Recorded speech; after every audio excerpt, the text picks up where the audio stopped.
Okay, I'll tell you why. They have different reasons. The corporate execs look at it as cheap labor. A lot of these refugees are being funneled into meat packing plants, yogurt plants, food processing plants. Disney hires them. Disney, you know, just recently laid off 250 American IT workers and replaced them with Indians. Made them train their own replacements first, or they wouldn't get severance. So that's Bob Iger for you. And Rupert Murdoch, he comes in with the propaganda. You know, Fox News is America's conservative, fair and balanced. Bull.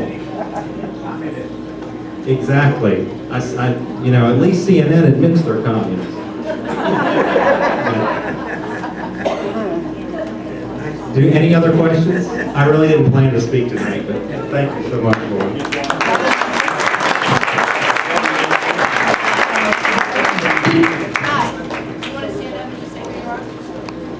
Say what? Who I am? Yeah.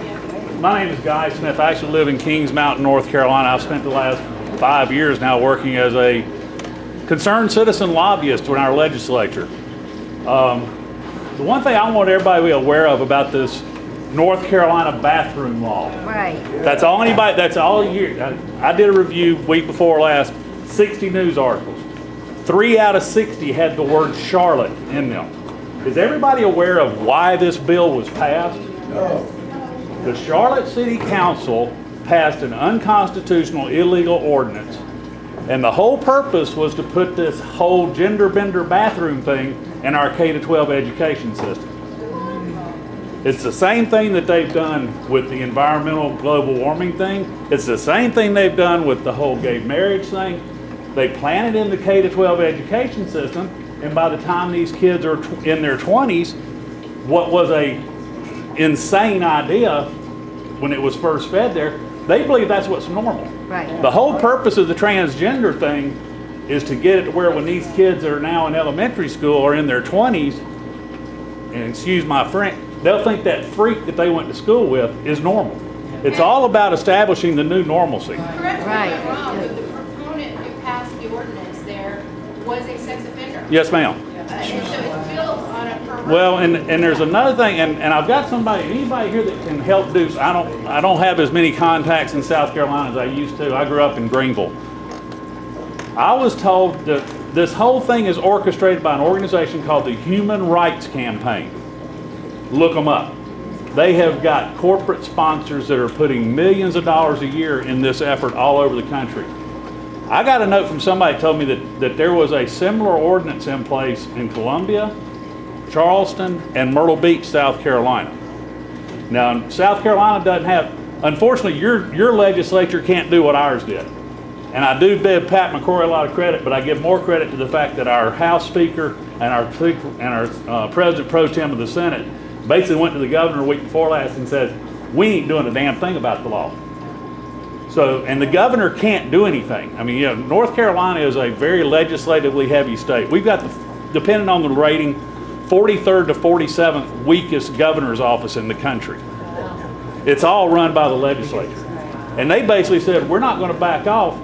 North Carolina is what's known as a Dominion or a Dillon Rule state.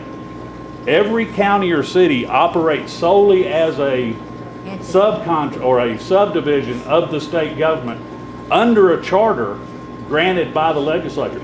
The legislature can walk into any city or county in the state of North Carolina and pull their charter, remove their government, and reinstitute a new government. Now there's discussion among our friends in the North Carolina legislature, because some of them have started pushing. I don't think they'll ever pull Charlotte's charter, but you may see a House resolution. If this thing continues to go for another week or two while they're in their short session, do not be surprised to see a House or Senate resolution informing the Charlotte City Council that their charter is under review. Because one of the things, when you talk, Lauren's thing about lawfare, there's also a thing about mediafare that the left is extremely good at. And we've got to start using their tactics. We need to make sure that every article, everything you see in a newspaper, television, online, somewhere the Charlotte City Council is the root of why this bathroom bill happened. And that's not what's being done. That's Jennifer Roberts. Exactly. Yes, I know Miss Roberts personally. Thanks, guys.